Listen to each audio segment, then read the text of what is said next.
જે વ્યક્તિ સક્સેસફુલ છે ને, મારું તો એવું માનવું છે, તેણે એટલી ઊંચે ટોચ સુધી પહોંચવા માટે એણે કાંઈક ને કાંઈક લૂંચાઈ કરેલી છે. અને જે વ્યક્તિ સક્સેસફુલ નથી એ ક્યાંક ને ક્યાંક લાગણીમાં કે ક્યાંક ને ક્યાંક સંબંધોમાં તે એટલો અટવાઈ ગયો ને કે એને જ્યાં ઊંચે ટોચ સુધી પહોંચવું હતું ને ત્યાં પહોંચી નથી શક્યો.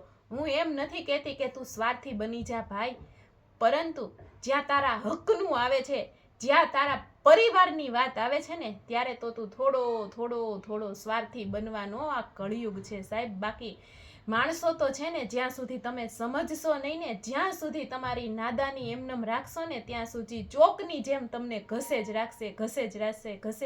જ્યાં સુધી તેનો ચૂનો ખરી નહીં જાય ને, એવી જ રીતના જ્યાં સુધી તમે ખતમ નહીં થઈ જાવ ને, ત્યાં સુધી છે ને આ દુનિયા તમને છોડવાની નથી. માટે થોડાક તમે સ્વાર્થી બનો.